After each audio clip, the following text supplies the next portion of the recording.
नमस्कार सभी को। आप सभी का आपके अपने इस YouTube चैनल पर हार्दिक स्वागत है।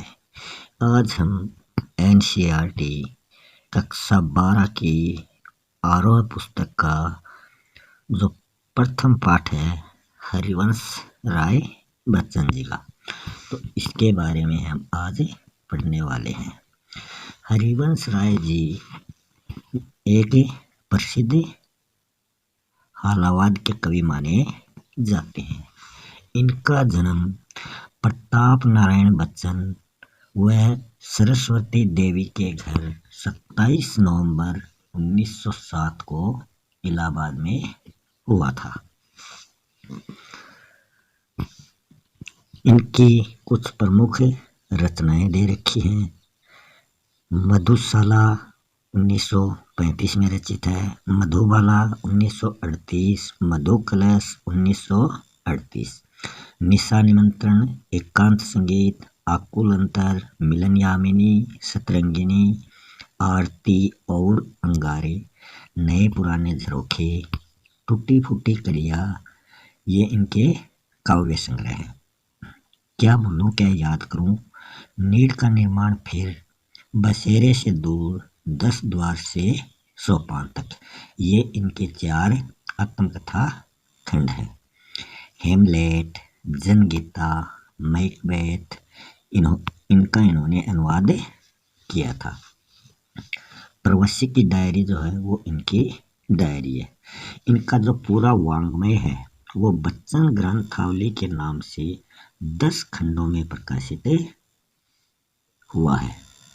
इनका निधन सन 2003 को जनवरी महीने में मुंबई में हुआ था। पूर्व चलने के बटोही बाट की पहचान करे ले, ये इनकी एक उक्ति थी।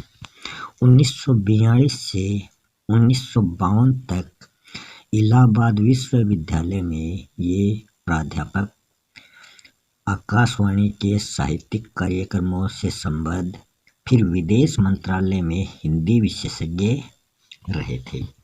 दोनों महायुद्धों के बीच मध्यम वर्ग के विक्षुब्ध विकलमन को बच्चन ने वाणी का वरदान दिया है। उन्होंने छायावाद की लाक्षणिक वक्रता के बजाय सीधी सादी जीवंत भाषा और संवेदनशील गेय शैली में अपनी बातें कही। व्यक्तिगत जीवन में घटी घटनाओं की सहज अनुभूति की ईमानदार अभिव्यक्ति बच्चन जी के यहाँ कविता बनकर प्रकट हुई। यह विशेषता हिंदी काव्य संसार में उनकी विलक्षण लोकप्रियता का मूल आधार मानी जाती है। मध्ययुगीन फारसी के कवि कौन थे? उमर खयाम का मस्तानापन हरिवंश राय बच्चन की प्रारंभिक कविताओं, विशेषकर कौन सी मधुशाला में एक अद्भुत अर्थ विस्तार पाता है। जीवन एक तरह का मधु कलश है, दुनिया मधुशाला है, कल्पना साकी है और कविता वह प्याला है जिसमें ढालकर जीवन पाठक को पिलाया जाता है। कविता का एक घूंट जीवन का एक घूंट है।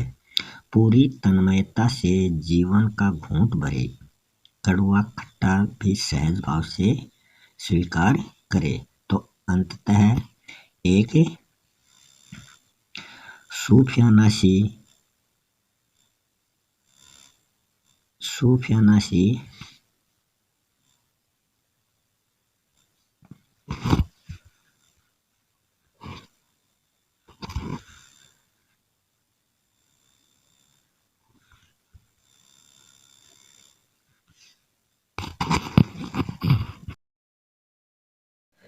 प्रकृति के दैनिक परिवर्तनशीलता के संदर्भ में प्राणी वर्ग के धड़कते हृदय को सुनने की काव्यात्मक कोशिश है।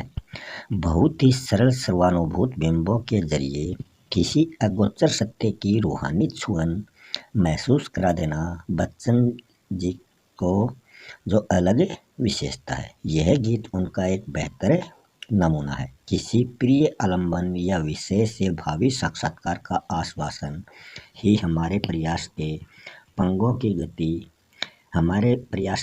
की गति में चंचल तेजी भर सकता है। अन्यथा हम शिथिलता और फिर जड़ता को प्राप्त होने के अभिषिक्त हो जाते हैं। गीत इस बड़े सत्य के साथ समय के गुजरते जाने के एहसास में लक्ष्य प्राप्ति के लिए कुछ कर गुजरने का जज्बा भी लिए हुए है। ये महानायक अमिताभ बच्चन के पिता हैं। अब शुरू करते हैं पाठ आत्म परिचय। आत्म परिचय में क्या बताया गया है कि इस गीत में यह बताया गया है कि अपने को जानना दुनिया से जानना ज़्यादा कठिन है। समाज में व्यक्ति का संबंध खट्टा मीठा होता है। ये सारी बातें इस कविता में बताई गई हैं। तो शुरू करते हैं आत्म परिचय। मैं जग जीवन का भार लिए फिरता हूँ, फिर भी जीवन में प्यार लिए फिरता हूँ। कर दिया किसी ने झंकृत होता है झनझना कर बजने की आवाज़। जिनको छूकर मैं सांसों के दो तार लिए फिरता हूँ। तार क्या होता है? तारों का एक प्रकार का बाजा होता है जो तारों से बजता है, वो होता है वीणा। तो इस पद में कवि हरिवंश राय बच्चन क्या कहना चाहते हैं? तो जैसे परीक्षा में व्याख्या आती है तो सबसे पहले मैं जगजीवन फिर डैश डैश करके लिए फिरता हूँ, ऐसा लिखना पड़ता है। जो फिर इसका प्रसंग आता है कि प्रस्तुत जो व्याख्या है, प्रस्तुत जो काव्यांश है वो कवि हरिवंश राय बच्चन द्वारा रचित आत्म परिचय कविता से उद्धृत किया हुआ है या लिया गया।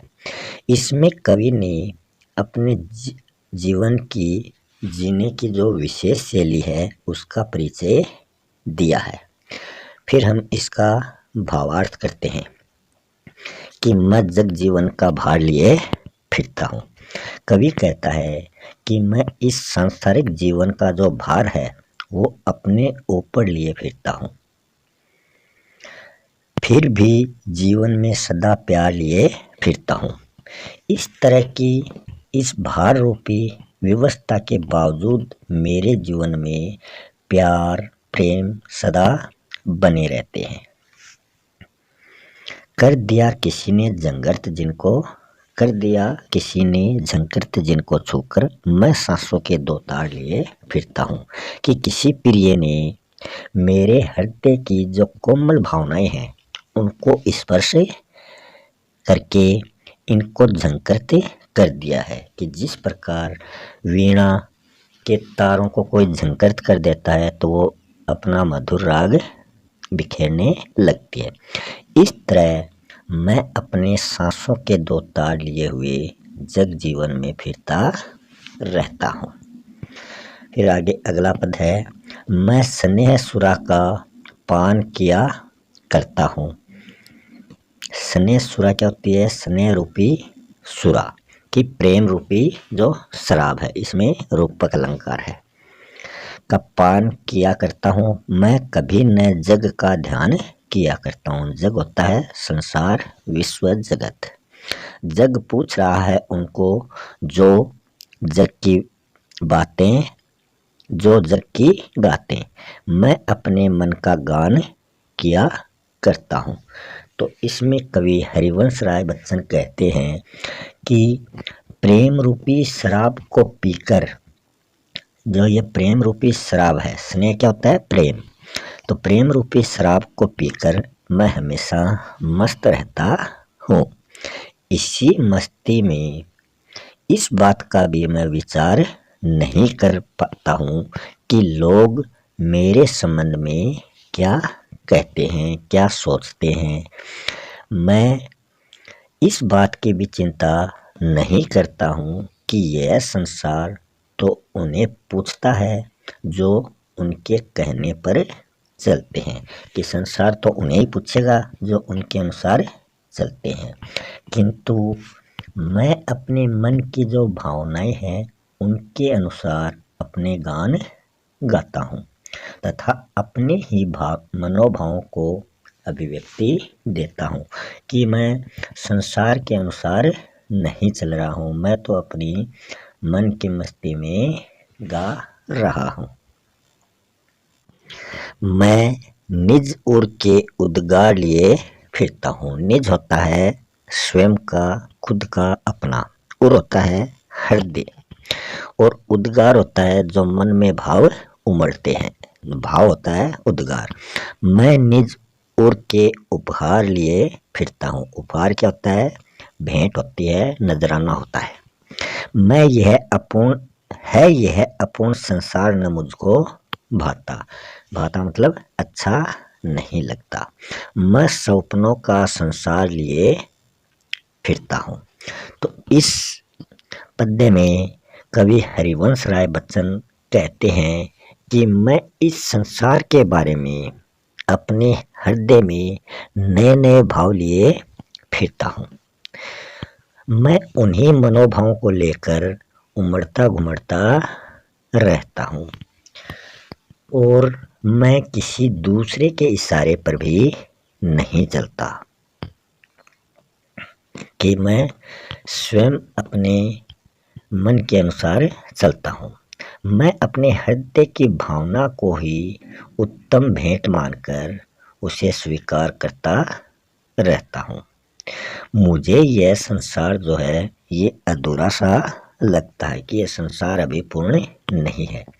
क्यों? क्योंकि इस संसार में प्रेम का अभाव मेरे को दिखाई दे रहा है।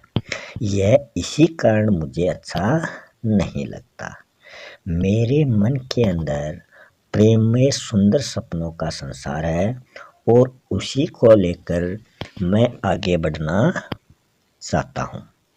अर्थात मैं अपनी भावनाओं के अनुसार प्रेममय संसार की रचना करना चाहता हूँ।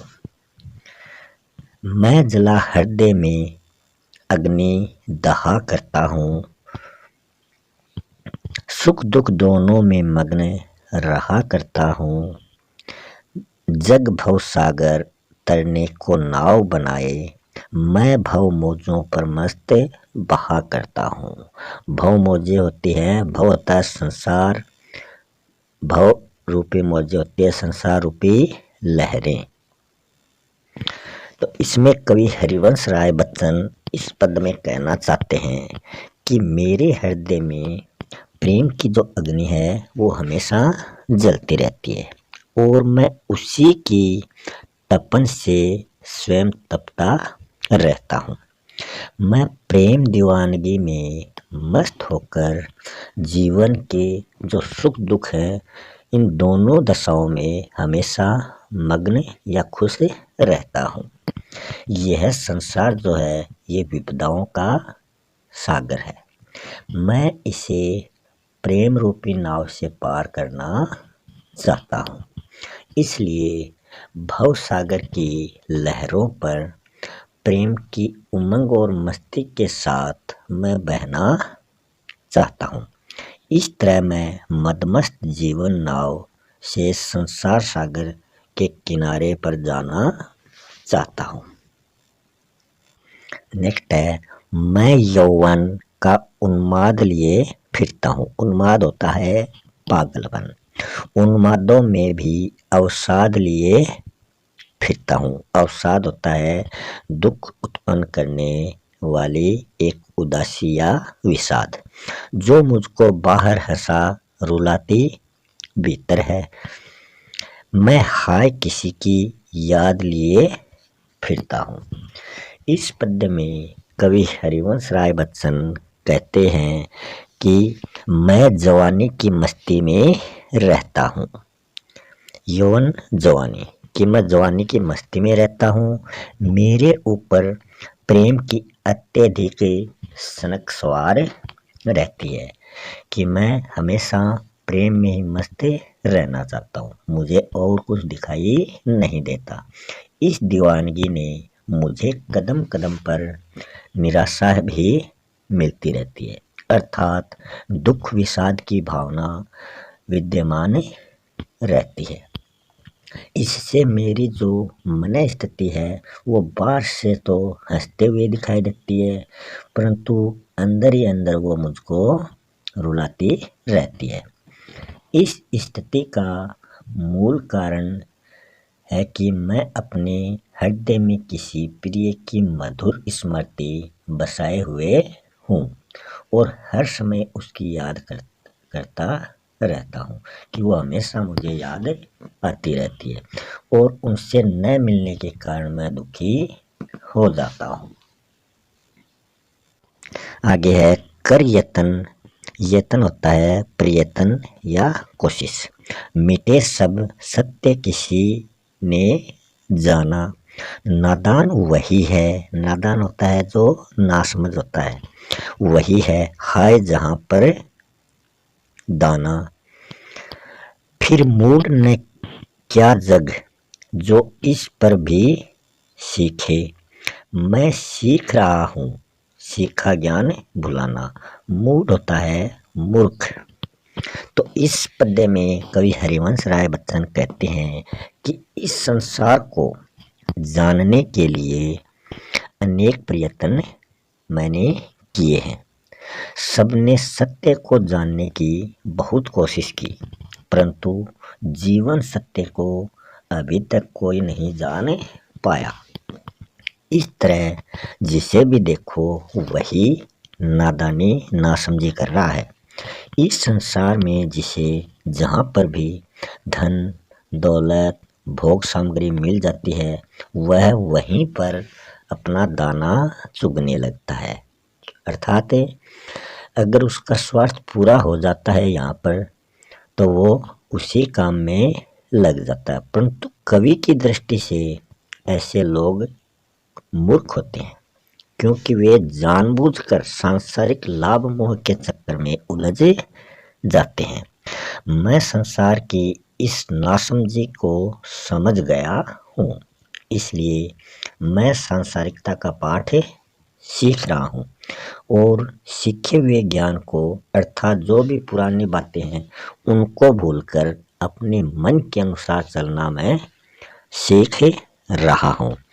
मैं और जग और कहाँ का नाता। मैं बना बना कितने जग रोज मिटाता। जग जिस पृथ्वी पर जोड़ा करता वैभव, वैभव होता है धन दौलत। मैं प्रति पग से उस पृथ्वी को ठुकराता। पग होता है पांव या कदम। इस पद्य में कवि हरिवंश राय बच्चन कहते हैं कि मैं एक भावुक कवि हूँ, जबकि संसारी लोग जो दुनियादारी निभाने में लगे रहते हैं, इस कारण मैं और संसार दोनों अलग अलग हैं। अतः मेरा और संसार का कोई नाता या संबंध नहीं है। मेरा तो इस संसार के साथ टकराव चलता रहता है। मैं रोज नए संसार अर्थात नए आदर्श की रचना करता हूँ और उसमें पूरी तरह संतुष्ट न होने पर मैं फिर से उसको मिटा देता हूँ। जिस प्रकार हम कोई चित्र बनाते हैं, वो चित्र में अगर कोई कमी मिलती है तो हम उस चित्र को मिटा देते हैं, उसी प्रकार मैं ये करता हूँ। यह संसार जिस धन समृद्धि को एकत्र करने में लगा रहता है, मैं उसे पूरी तरह ठुकरा देता हूँ। इस तरह मैं कदम कदम पर इस संसार की प्रवृत्ति को हमेशा ठुकराता रहता हूँ। नेक्स्ट पद्य है मैं निज रोदन में राग लिए फिरता हूँ, शीतल वाणी में आग लिए फिरता हूँ। हो जिस पर भूपों के प्रासाद निछावर। प्रासाद क्या होता है? प्रासाद होता है महल, भूप होता है राजा। मैं वह खंडहर का भाग लिए फिरता हूँ। खंडहर होता है टूटी फूटी इमारत। कवि हरिवंश राय बच्चन कहते हैं कि मेरे रोदन में भी प्रेम भाव छलकता रहता है। मैं अपने गीतों में प्रेम के आंसू बहाता हूँ कि मेरे जो आंसू हैं वो भी व्यर्थ नहीं जाते, बल्कि मैं प्रेम के आंसू बहाता हूँ। मेरी वाणी बहुत कोमल और शीतल है, फिर भी उसमें प्रेम की जो तेज उष्मा और वेदना का इसमें ताप देखने को मिलता है। इस धरती पर राजाओं के बड़े बड़े महल विद्यमान है, परंतु प्रेम की निराशा के कारण मेरा जीवन एक खंडहर के जैसा दिखाई दे रहा। फिर भी मैं अपने जीवन रूपी इस खंडहर को उन महलों पर न्यौछावर कर सकता हूँ। मैं अपने हृदय में उसी खंडहर रूपी प्रेम प्रसाद को जीवंत बनाए हुए हूँ। आगे है, मैं रोया इसको तुम कहते हो गाना, मैं फूट पड़ा तुम कहते छंद बनाना। क्यों कवि कहकर संसार मुझे अपनाए, मैं दुनिया का हूँ एक नया दीवाना। दीवाना कौन होता है? जो पागल होता है, अपने आप में मस्त होता है। तो इसमें कवि हरिवंश राय बच्चन जी कहते हैं कि मैं रोया और मेरे हृदय का जो दुख करुण शब्दों में व्यक्त हुआ है, तो इससे संसार इसको क्या समझता है? वो इसको गीत समझता है। जब मैं प्रेम के आवेग से भरकर पूरी उन्माद से अपने भाव को व्यक्त करता हूँ, तो मेरे हृदय के भाव जो है वो फूटे पड़ते हैं। तब संसार के लोग इसको छंद कहने लगते हैं कि मैं जो भी काम करता हूँ वो संसार के लोग अच्छा ही समझने लगते हैं। दुनिया मुझे कवि के रूप में अपनाती है, मुझे व्यर्थ ही वो इतना सम्मान देती है, परंतु वास्तव में मैं कवि नहीं हूँ, बल्कि प्रेम दीवाना हूँ। मेरा हृदय प्रेम दीवानगी में पूरी तरह से व्याप्त हो गया है। मैं दीवानों का वेश लिए फिरता हूँ, मैं मादकता निःशेष लिए फिरता हूँ। मादकता होता है मस्ती और निःशेष होता है जिसमें कुछ भी नहीं बचे, मतलब संपूर्ण। जिसको सुनकर जग झूमे जग झूम झुके लहराए। मैं मस्ती का संदेश लिए फिरता हूँ। इस पद्य में कवि हरिवंश राय बच्चन जी कहते हैं कि मैं संसार में प्रेम दीवानों की तरह विचरण करता हूँ। मैं जहाँ भी जाता हूँ अपनी दीवानगी से उस सारे वातावरण को मैं मस्ती से भर देता हूँ। मेरी हार्दिक भावना प्रेम की संपूर्ण मस्ती में ही छाई हुई है। मैं प्रेम और यौवन के गीत गाता हूँ। मेरे गीतों में ऐसी मस्ती है कि जिसको सुनकर लोग झूम उठते हैं और प्रेम में झुक जाते हैं और मस्ती से सभी लहराने लगते हैं। मैं सभी को इसी प्रेम की मस्ती में झूमने का संदेश देता रहता हूँ। लोग मेरे इसी संदेश को गीत समझ लेते हैं। हरिवंश राय बच्चन जी की दूसरी कविता है, दिन जल्दी जल्दी ढलता है। हो जाए न पथ में रात कहीं, पथ होता है रास्ता, मार्ग, मंजिल भी तो है दूर नहीं। यह सोच थका दिन का पंथी, पंथी होता है राहगीर या फिर पथिक, भी जल्दी जल्दी चलता है, दिन जल्दी जल्दी ढलता है। कवि हरिवंश राय बच्चन जी कहते हैं कि दिन भर चलकर अपनी मंजिल के समीप पहुंचने वाला पथिक यह सोचता है कि अब अपनी जो मंजिल है वो पास ही है, परंतु उस मंजिल तक हमें जल्दी से पहुंचना चाहिए, क्योंकि रात होने से पहले ही मुझे उस मंजिल तक पहुंचना है। इसलिए वो पथिक यह सोचकर जल्दी जल्दी कदम बढ़ाता है कि कहीं रात ना हो जाए। प्रिय मिलन की आतुरता से थके हुए उस पथिक को ऐसा प्रतीत होता है और वो अपने कदम जल्दी जल्दी बढ़ाता है कि कहीं दिन नहीं ढल जाए। बच्चे प्रत्याशा में होंगे, नीड़ों से झांक रहे होंगे। नीड़ होते हैं घोंसले। यह ध्यान परों में चिड़िया के बरता, परों मतलब पंखों में कितनी चंचलता है, दिन जल्दी जल्दी ढलता है। कवि हरिवंश राय बच्चन जी कहते हैं कि जब एक चिड़िया आकाश में उड़ती हुई अपने घोंसले की ओर लौट रही होती है, तो वह भी यह सोचती है कि मेरे बच्चे मेरा इंतजार कर रहे होंगे। वे घोंसलों में बैठे हुए मेरे लौट आने की इस आशा से उस घोंसले के बाहर ताक झांक कर रहे होंगे। उस चिड़िया को जब अपने बच्चों का ध्यान आता है, तो वह अपने पंखों को और अधिक गति देने लगती है। उस समय उसके पंखों में कितनी चंचलता रहती है, यह उसे ही पता रहता है।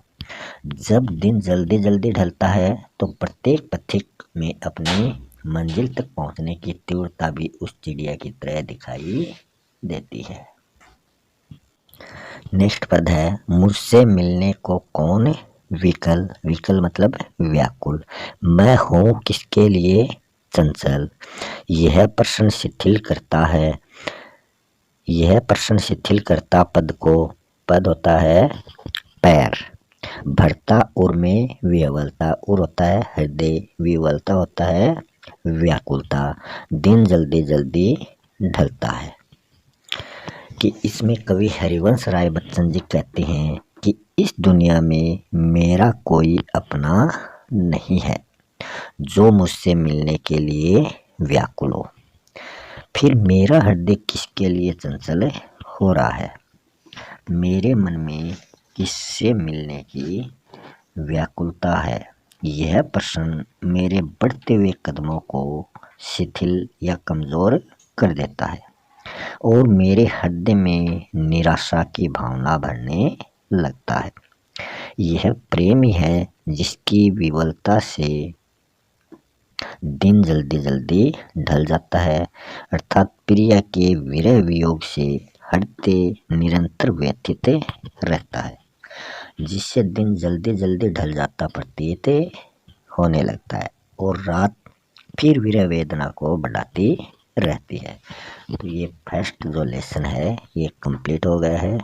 इसके क्वेश्चन आंसर नेक्स्ट वीडियो में प्रस्तुत किए जाएंगे। धन्यवाद सभी को।